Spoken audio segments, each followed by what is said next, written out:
Conversations podcast. Hello, everyone, and welcome to another episode of Conversations podcast. I am here with one of my favorite guests. She always rocks up, Erika Gonzalez from RMIT University. Dr. Erika, how are you? Good, thanks, and thanks for having me again. Thank you very much. Look, you're always working on exciting things, and whenever I hear about them, I just want to talk to you about them and, let our listeners and viewers know about what you're doing. As you all know, we are here now with Dr. Erika Gonzalez Garcia, who is the current AUSIT National President, as well as Program Manager at RMIT University Interpreting and Translating Department. Erika, tell me about this research project you're doing. Today we're going to be talking about this research project you're running, and it's an English course that's specifically designed for interpreters and translators. How did you come up with this project? Why? Well, as you know, language competence is something really important for any interpreter or translator. And I do believe that sometimes we do not grant enough importance to the skillful mastery of languages. We know that language competence is assessed in the NATI certification testing, especially for interpreting. We assess both the language other than English and English itself. And look, as a non-native English speaker, I do believe that as translators, but in this case as interpreters, we've got the responsibility to really enhance our competence in that language, which is not our first language or our mother tongue.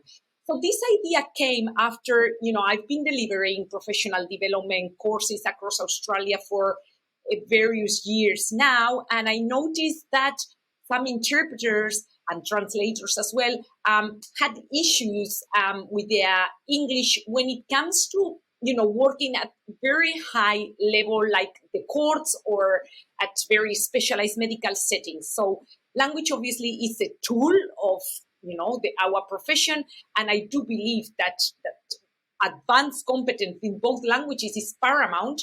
And as I said, I'm very aware of this in case of the English competence specifically because I'm a non-native speaker of the language myself, and I saw there's a gap there. So therefore I thought, why not develop something that it's really targeted for translators and interpreters and assist some of our colleagues strengthen that language capacity so that they are able to perform at the highest possible level, no matter if they are interpreting at the cross-examination or a mental health review tribunal. Here we're not talking about everyday English. The English level, you need to go to the shop and get your groceries. Here we are talking about very high and advanced at a very advanced level of English. So that's why I saw a bit of a gap, and especially because we work in very specific and specialized contexts. Is this the first time this program is being run? So yes, this is a research project, but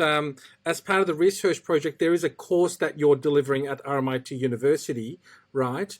Tell us a little bit about the course component of it, like what is included in that course and why is it different from a standard English language program? Like why wouldn't we be able to go to, for example, RMIT School of English and get like an English language course there? Tell us a little bit about the course, how it's designed. Indeed. So basically, this is, as you very well said, this is a research project which has been funded by the Department of Families, Fairness and Housing of the Victorian Government.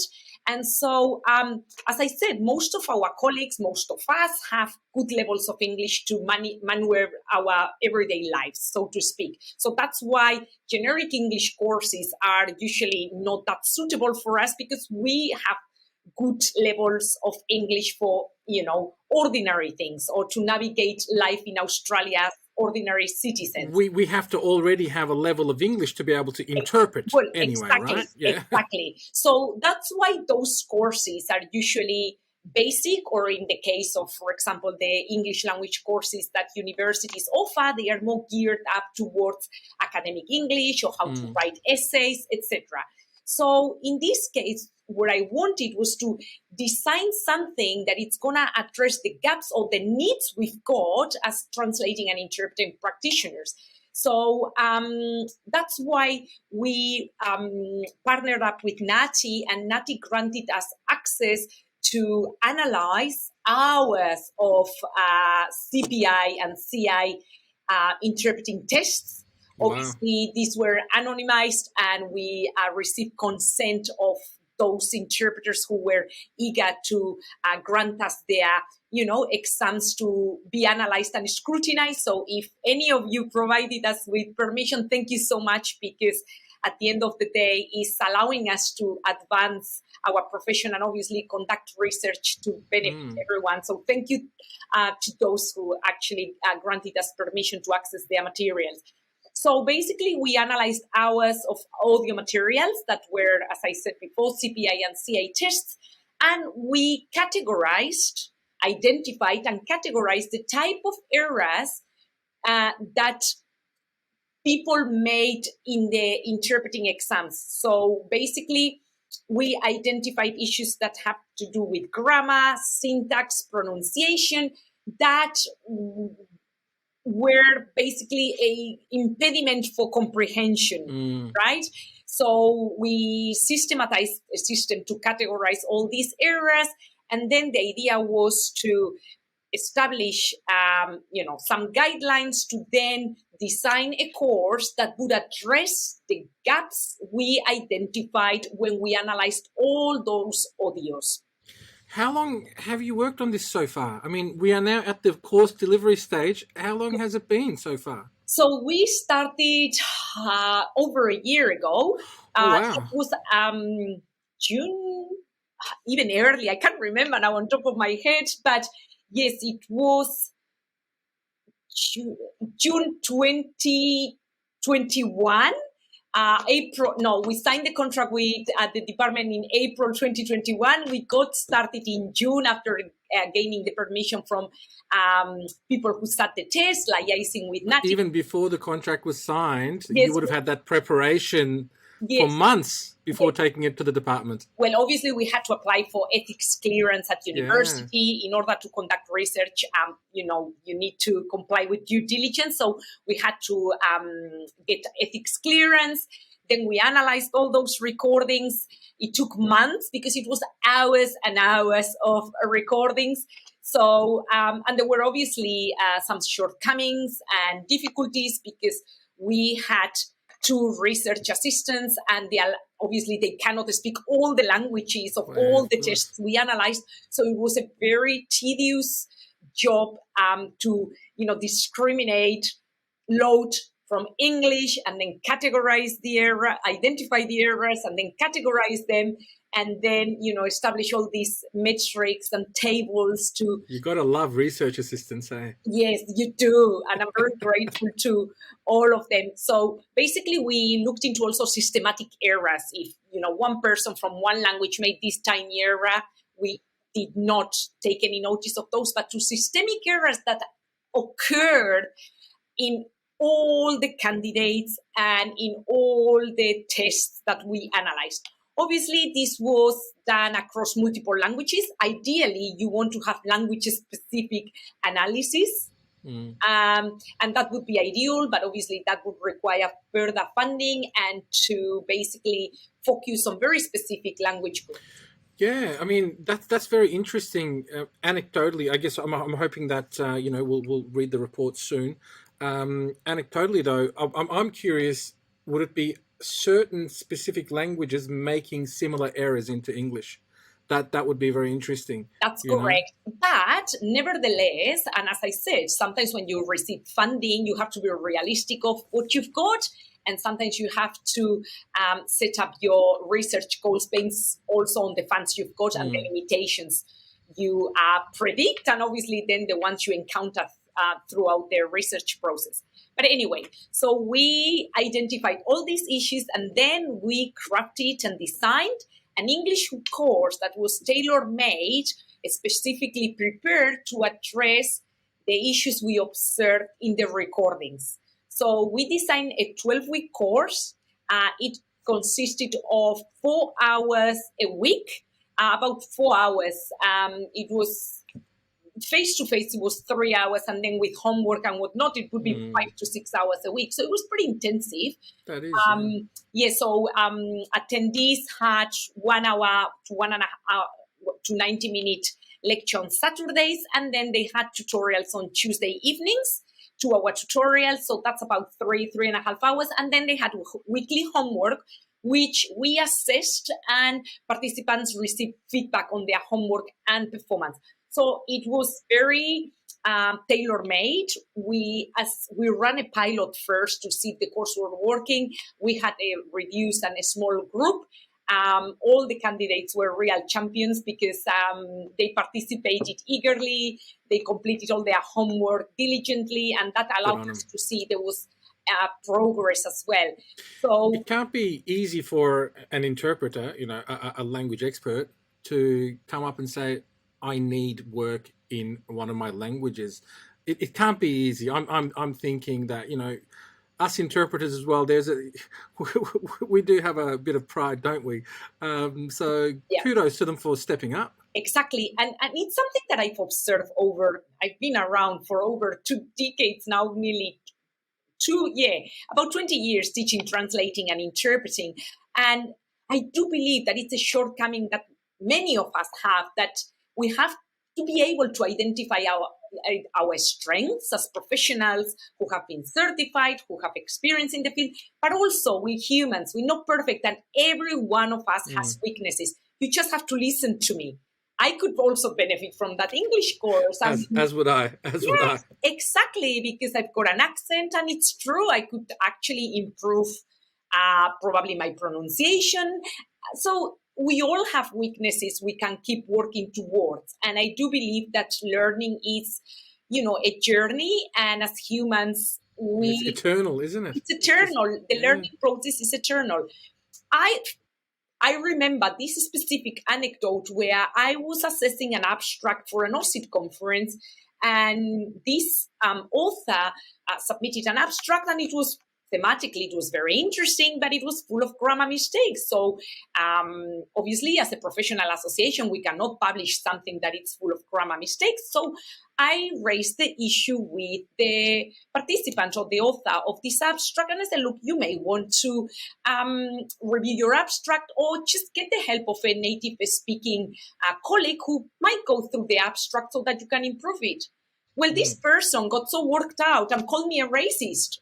And I was like, sorry, but grammatical errors are a fact. Just absorb the feedback and say, yes, actually, maybe I need to improve what I do. Because if you don't have enough capacity in one of your working languages, how on earth are you going to interpret or translate accurately?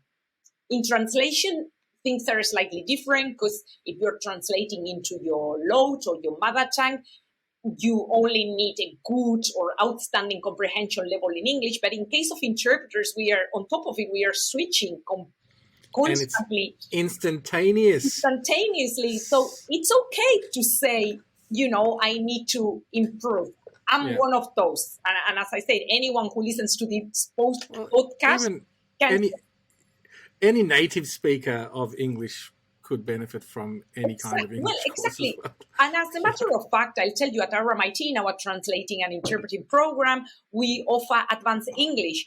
And initially, I designed this course uniquely and solely for those international students or local students who came from other backgrounds, just thinking about myself that, I remember when I completed my bachelor's in Spain, we had to complete 2 entire years of both working in Europe. We actually have 3 languages when you study the bachelor's degree. So you had to still study grammar, writing, presenting orally in both your working languages, your mother tongue or tongues, and your other language or languages. So it was very integrated in my own education, and that's why I thought here it was lacking. So I included these courses. So as I said, at the beginning, they were geared up towards international students or local students from non-English speaking backgrounds. These days, I would say that nearly half of the course attendees are native speaking Australian local students because that's amazing. yeah. That's great. Yeah. And it's been great to see this change also in the level of participation of these other students. So again, going back to our English course, also all the exercises we prepare are very focused on the tasks translators and interpreters do. So when we are assessing pronunciation, for example, they do it through sight translations. So this, you wouldn't get this in a normal English course. And you're ticking a couple of boxes at the same time there. You're practicing your pronunciation and interpreting skills, sight translation skills. That's great. Exactly. So it's all the homework and all the exercises are very focused on the everyday tasks we complete especially interpreters.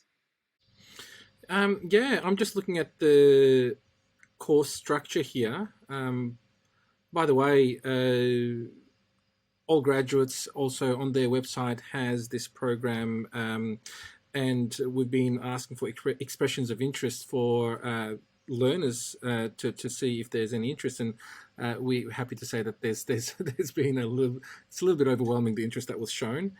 So how many places are there for this round? So unfortunately 25, because as I said, it's very tailor-made. We really want to provide proper feedback to each student. So it's limited or capped at 25, but we've got over 250 expressions of interest. So the idea is that we can continue receiving funding from the department, or otherwise we will have to, maybe if people are eager to pay a small tuition fee that covers obviously presenter fees and teachers, marking hours, etc., to keep rolling out to other participants who might not make it to this round. Because in this round, our priority would be our colleagues from new and emerging languages, or those languages that have been classified under tiers C and D of the recommended national standards for working with interpreters in courts and tribunals.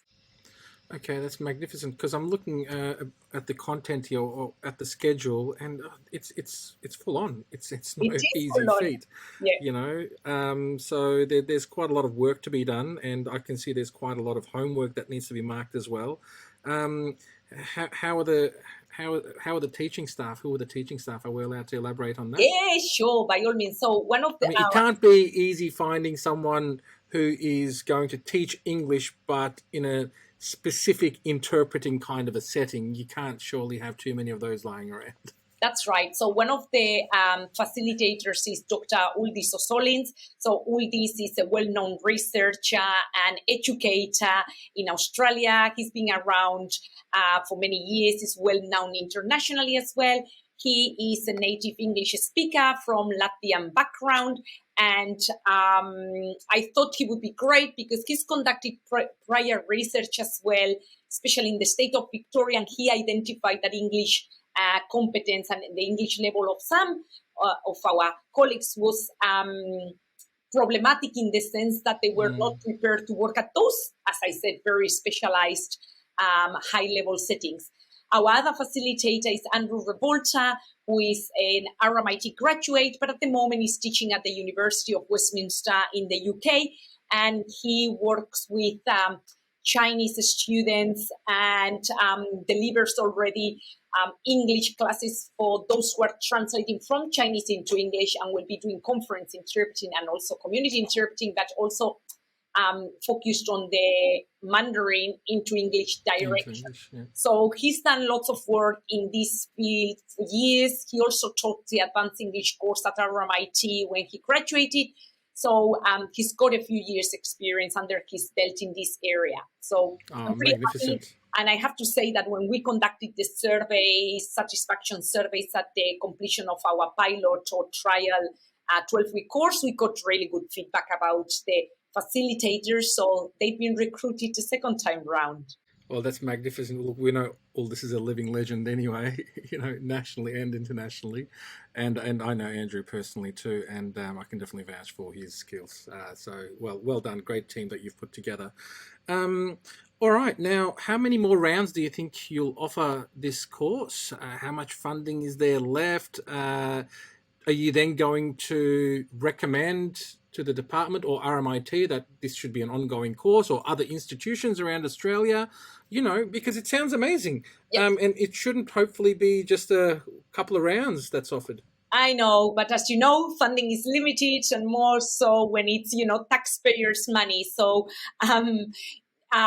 basically, with the amount of funding we got, we are covering 2 rounds. And obviously, it's a 12-week course, so this is not a short PD. Yeah. And we're very grateful for the funding we got. And I'm one of those that, I think education is a right, not a privilege. That's why Correct. we try to make all our courses either free or if we charge a nominal fee, and I'll talk about that in a second. So because there were no contributions from participants, because we wanted to make it free, especially because, as you know, our workforce, we are not merchant bankers, so we wanted to make it affordable, in this case free, because it's also a research project and it's providing us data that can help us improve the course. But we'll definitely put forward the report requesting maybe further funding for next year. But if not, because obviously there are limitations in budgets, and it's sometimes budget pots finish after certain amount of years. If that's the case, we are considering rolling out the course and obviously charging a fee for the participants, so that we can keep rolling it out if there is obviously interest. Now, the other thing that I would like to mention is that it's been very, very disappointing. Many people, sign up for these courses and probably unaware of the work, effort, sweat, tears, and blood sometimes that takes to draft grant applications. This is also money paid by our neighbors, our colleagues. It's taxpayer. It's by us, by them. By us, by them.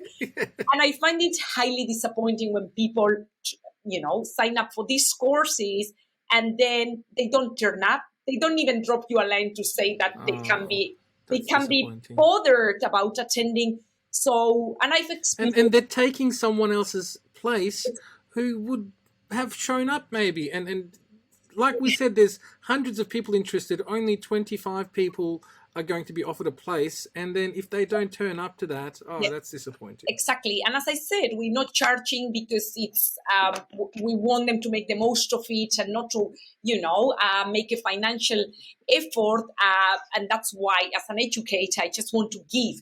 But obviously this also has limitations, because people, if you label yourself as a professional, you have to also conduct yourself as such. And one of them is like, if you sign up for a PD course, you go and complete it. Or otherwise, you excuse yourself, provide whatever reason it is. We all have lives, things happen. Just let people know and let someone else take your spot. But I've been seeing this over and over in courses that are actually offered for free. You get, 80 registrations and 60 turn up. And this is quite of... I've been delivering... I understand you. I'm with, like, we got a funding from the Department of Family and Fairness as well, and it was hard to get people to, after they've enrolled, let's move along, let's complete the course. Come on. Exactly. So we would like to welcome you to the course, but obviously be responsible. We're making an effort, so you as a professional should as well, if you take the commitment to attend. So this time, and thanks to all graduates, we teamed up with all graduates and came up with a plan. So all graduates will help us filter those 250 registrations. And this time we've decided to charge a deposit of $250 because of the huge percentage of dropouts. We will charge a little tuition fee as a deposit, and then upon the successful completion of the course, once you attended 80% of your classes, you have completed your homework, you get your money back. So we think that this is like a kind of security or safety measure we are implementing to avoid having all those resources and then an empty class.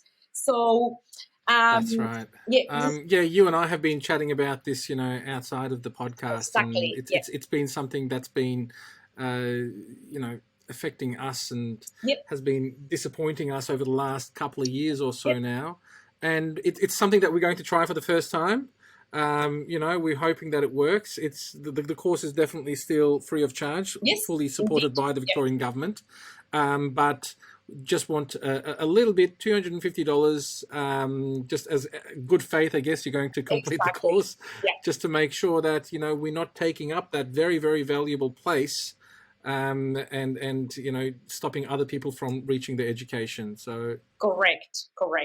And look, once we admit the students, we look after them very well. So if you're one of the lucky ones selected for the course, obviously we will look after you for the duration of the entire course. I have to say this time it won't be 12 weeks, because after receiving the feedback, we decided to make it up to 10 weeks, and we are combining it. Yeah, and this is after we received some feedback that, it dragged for some people, it was a bit too long. So in order to cover all the needs we identified in our pre-course phase of the research phase, we still need to make it 10 weeks, but we've shortened it by 2 weeks.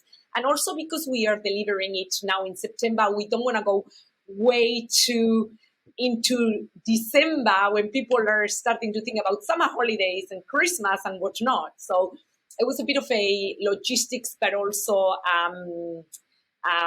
not just logistics, but also because of the feedback we received before. Well, by the time I edit and publish this episode, the applications will have closed. Yep.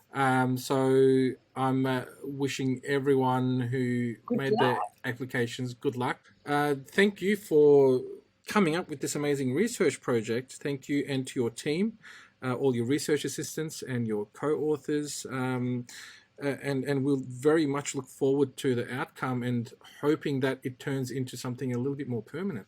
Hopefully, because I think we could all benefit from the course. I'm lucky because I've got access to the lectures and the tutorials, so I can just do my own self-practice. And as I said, in my very particular case, I'm very aware, for example, about my accent and my pronunciation. I love your accent. Yeah, Erika. But it's always something that it stayed there with me, and it's one of those things that came from me because of who I am. And I thought, maybe we should get something to support those of us who, speak English is my third language in this case. So that's it. It's a project that came from within, so to speak. Yeah, and I can definitely tell that you're very passionate about it. Yeah. And you're very passionate about all your projects. I know that in person. But no, well done. Look, I wish you all the best. And when do you think we can read the report, the final report? Well, I've got actually the interim report, which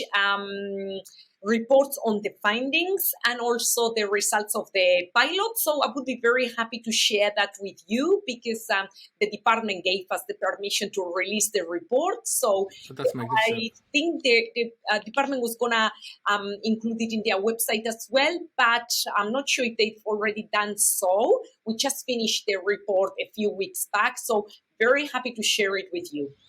All right, that's amazing. That's really good, and we'll invite you maybe to a conversations lectures one day, and you can present on your findings, hopefully, huh? That would be fantastic.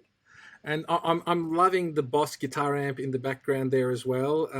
You play a little bit, Erika, on a beautiful white Fender Stratocaster there. No, wow. I'm not the singer. That's not you? I'm not the musician in the house. No, it's just that. I was going to say, is there something you can't do, playing guitar as well? No? It's funny because these days, for those who don't know me, I don't do community interpreting anymore because I work full-time at RMIT, so it's a bit difficult to, juggle so many things. But I do still complete conference interpreting assignments a few times a year. And it's funny that most of my fellow conference interpreters, they are very musical. They are super musical. They all play an instrument. They can sing. And I must be the black sheep because I'm just useless at music. So I'm not the one playing those gadgets. But I hear you're a great singer though, huh? No? No, I'm not even under the shower, so no. Well, you're a great consumer of arts, maybe. Yes, let's put it that way. Anyway, thanks for having me, Fatih. Thank you.